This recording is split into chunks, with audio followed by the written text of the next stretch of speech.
ஜீவா,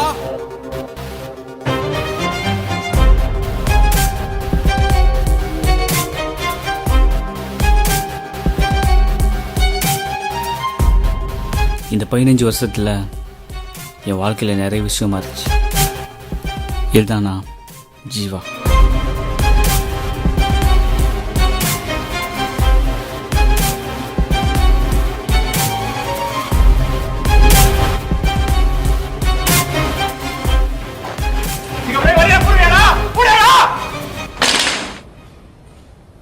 ஜீவா,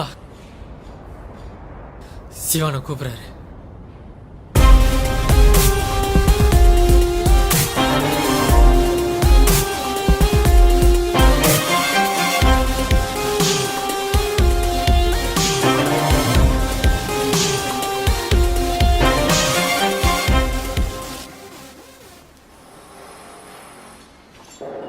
ஜீவா, நம்ம சின்ன சின்னதாக பண்ணிக்கிட்டு இருந்தோம்.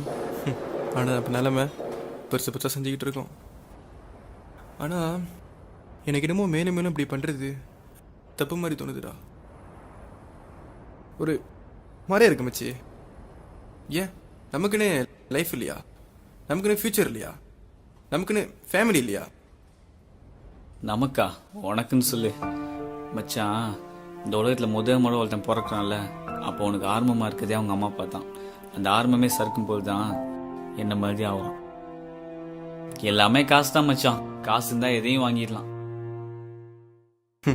நம்ம பண்ணுற தப்பு நம்மளை மட்டும் பாய்ச்சா பரவாயில்லடா, அடுத்தவனும் பாதிக்குது, அடுத்தவனோட குடும்பம் பாதிக்குதுடா. இது ஒரு சுழற்சி. ஒருத்தனை விட்டா இன்னொருத்தன் பின்னால் அது போய்கிட்டு தான் இருக்கும். சுழற்சி நீ மாற்றணுன்னா எங்கே ஆரம்பிக்குதோ அங்கே போய் மாற்று. இந்த உலகத்தில் ஒரு குழந்தை பிறந்து வளர்ந்து இந்த சமுதாயத்தில் முட்டி மோதி தனக்குன்னு ஒரு அடையாளத்தை காட்டும்போது அது நல்லதாக இருக்கா கெட்டதாக இருக்கா அப்படின்றது தான் அந்த குழந்தையோட வாழ்க்கையே அடங்கியிருக்கு. நான் இப்படி ஆரம்பிக்காலும் நாளடா, எங்கள் அம்மா அப்பா தான்.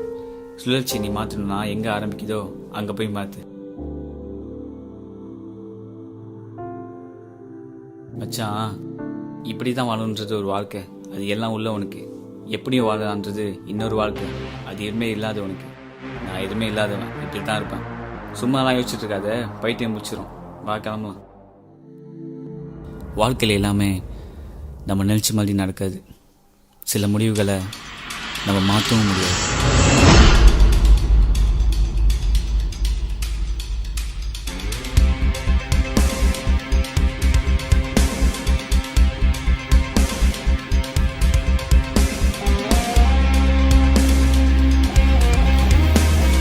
எதை விதைக்கிறோமோ அதுதான் முளைச்சி வரும்.